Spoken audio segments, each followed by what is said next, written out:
Welcome back to World of Immersion. Today we're going to be ranking the top 10 theme parks in the entire state of California. Now recently we went to SeaWorld San Diego, and that was the last of the major theme parks in California that we had not been to. So now I feel like I have a pretty good understanding of all of the theme parks in California, and I feel like now I'm able to finally rank the top 10 theme parks in the entire state.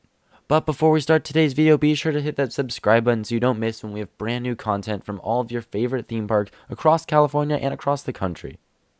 With that being said, let's get right into the video.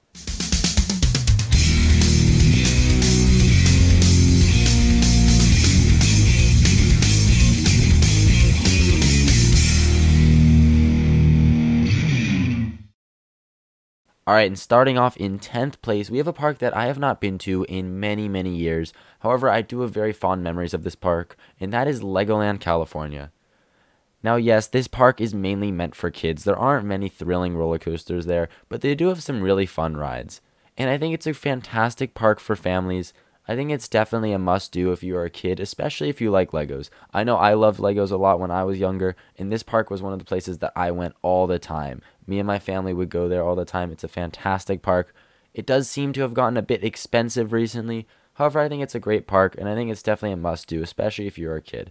Coming in 9th place is a park that I have slowly started to dislike more and more every visit, which is a real bummer because I remember my first visit, I really did enjoy this park quite a bit, and that is Six Flags Discovery Kingdom. Now, don't get me wrong, this park is a fantastic collection of rides and roller coasters.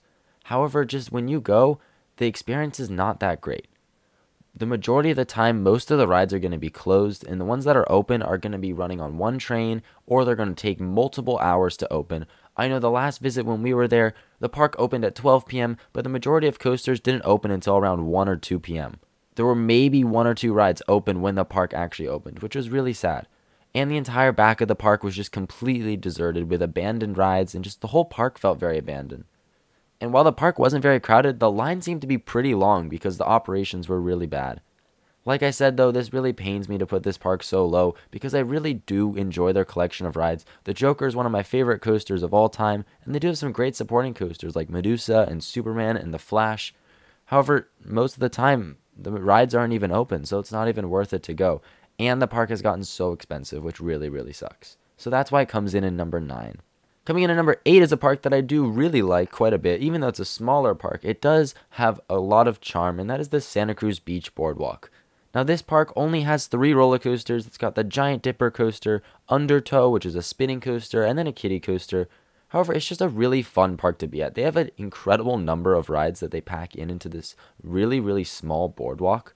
They actually have 2 stories at a lot of the places in the boardwalk, where there can be rides on top, on the top deck, and there's rides underneath on the ground floor, and it's just really cool. It's crazy how many rides they're able to cram into this small space, and like I said, it's got great charm. It really feels like your classic boardwalk park, and is by far my favorite boardwalk park in the entire state. So that's why it comes in at number 8. And at number 7, we have the park we just most recently visited, and that is SeaWorld San Diego. I was really impressed with this park. I think it was very well kept. It felt very clean. All the rides seemed very well maintained. It had some decent theming, and the collection of coasters was not bad at all. While Tidal Twister was closed on our visit, we were able to ride every other coaster, and those include Manta, Emperor, Journey to Atlantis, as well as Electric Eel, and all 4 of them were fantastic. I really didn't have any complaints with any of the rides. My personal favorite was Manta. I thought it was an incredible family coaster, a really fun ride. It was also our first ever Mock Rides multi-launch. And just in general, it's a really great park. It's definitely a half-day park. There's not many rides here. However, what they do have is great, and I look forward to the future of this park because it really seems that they are expanding the park quite rapidly, with a new coaster being open next year. And coming in at number 6 is the park that is the closest to me, probably the park I have visited the most out of any of these parks on this list, and that is Universal Studios Hollywood. Now listen, I love this park, and I think it's a fantastic park to go to if you have never been there before. The reason it's so low on my list is because so many of the rides here are not very re-rideable, and they just don't have a ton of rides. Universal Studios Orlando is one of my favorite resorts in the entire theme park industry. However, just Universal Studios Hollywood just doesn't have enough rides for it to be worth it to go over and over again. There was a summer where I was going 2 to 3 times a week, and it got me very bored of the park, which is really sad because I do love the park a lot. However, this is one of those parks that in 5 years, I think will be in the top 3 in the state. They are adding so much to this park. They're putting so much investment. However, right now, it's going to stay at number 6. And coming in at number 5, we have made it to the top half. These are the top 5 parks in the entire state. Coming in at number 5 is a park that unfortunately will be closing pretty soon. However, I do love this park so much, and that is California's Great America. This is by far the best in Northern California. It has a fantastic collection of rides, and unlike Six Flags Discovery Kingdom, also in Northern California, this park operates the park really, really well. The rides are consistently opened, they have pretty good dispatches, and the lines move decently quickly, and they have a fantastic collection of coasters. Railblazer and Gold Striker both crack my top 25 roller coasters. I think they're both fantastic. Flight Deck is also an incredible supporting coaster, a really, really fun invert. And just in general, the park is very well kept. It feels very well maintained. And the lines, like I said, are not that bad. They move pretty quickly. It's a Cedar Fair park, so it's going to be a lot better maintained than a Six Flags park. So yeah, I really do like California's Great America. I think it's a fantastic park, and I'm really sad to see it go. And coming in at number 4, we have another one of my home parks, and that is Disney's California Adventure. Now, this park, I think, has gotten a lot better recently over the years. They have been adding so much to this park with Avengers Campus and Pixar Pier and much further back, Cars Land. I think this park is just really incredible, and I can't wait to see what they do with it in the future because there's definitely going to be some more expansion with the brand new Avengers e-ticket ride that will open at some point in the future, and I'm sure there's plenty more to come.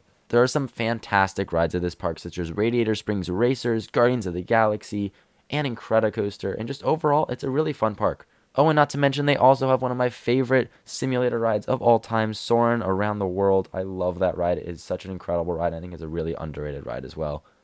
But yeah, it's a Disney park. It's going to be very well maintained. The lines are going to be moving insanely fast. There's always some great food options everywhere. California Adventure has some of the best food options out of any park I've ever been to. But just in general, it's a fantastic park. I would strongly recommend going here if you're going to be staying at the Disneyland Resort. Definitely add an extra day to your trip so you can hit California Adventure. But coming in at number 3 is the park I have visited probably more than any other park besides Universal Studios Hollywood, and that is Six Flags Magic Mountain. I make an effort to try to go to this park at least once or twice a month. This park is so amazing. However, recently it has just fallen so far from what it used to be. The park is not maintained as well as it used to be. It never used to be maintained very well, but even more so now. It just feels like the whole park is in total disrepair.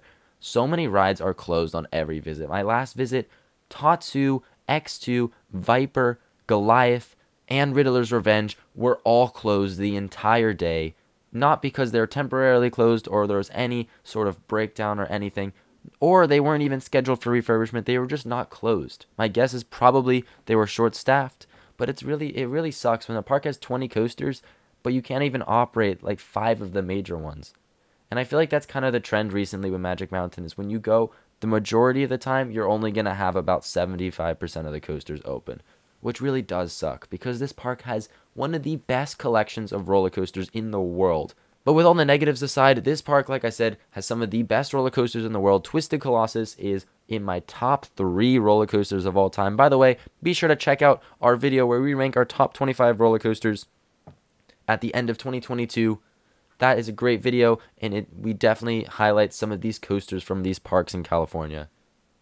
However, going back to Magic Mountain, like I said, fantastic collection of roller coasters. Tatsu and X2 are also incredible, and they just have some of the best supporting coasters of all time. With Goliath, Wonder Woman Flight of Courage, Batman the Ride, Scream, Full Throttle, Apocalypse, and so much more. They just have so many roller coasters, it's crazy, and this park is massive. I would definitely recommend 2 days here at least to be able to do all of the coasters.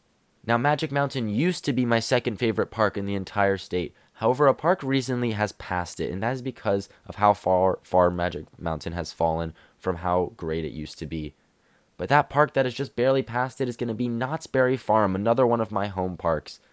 Now, this park I've also been visiting a lot more recently, and I think that this park is just incredible. While it doesn't have nearly as good coasters as Six Flags Magic Mountain, it's the park atmosphere and theming and food and operations and cleanliness and just everything else that makes this park better than Magic Mountain in my opinion. While they do have Accelerator closed and Montezuma's Revenge under refurbishment, the rest of the park is so incredible. Ghost Rider is one of my favorite roller coasters of all time, and Hang Time and Silver Bullet are also great supporting coasters. However, like I said, Knott's Berry Farm isn't just about the coasters. They have some great dark rides as well, with the Calico Mine Ride being one of my favorites. Timber Mountain Log Ride is one of my favorite log flumes of all time. It's actually the ride that inspired Splash Mountain. And just in general, they have some great food options, really great atmosphere, and just one of my favorite parks to go to. I always have a great time at Knott's Berry Farm. However, coming in at number 1 is my favorite theme park in the entire state of California and one of my favorite theme parks in the world, and that is the original Disneyland Park. There's so much I can say about this park, so much so that I have a full review up on the channel of this park, so be sure to check that out if you want to hear more of my thoughts. However, I just love this park so much. It is seriously one of the most perfect theme parks of all time. They have some fantastic rides where they don't have the best roller coasters in the state. They just have the best rides. And the park, the operations are incredible. The food is amazing. I love Disneyland food. And just in general, has some great park atmosphere. They have some fantastic nighttime shows as well. Fantasmic is one of my favorite theme park shows of all time. I love that show. And like I said, seriously one of the best theme parks you can ever go to. I would strongly recommend visiting Disneyland over any of these other parks if you're coming to California, in my opinion. However, I want you to comment down below what your opinion is and how you would rank the top 10 theme parks in the state of California. They're all very distinct and unique from each other, so it's hard to rank them. So I want you to comment down below how you would rank them and what you think of my list. Thank you so much for watching World of Immersion today, and we'll catch you in the next video.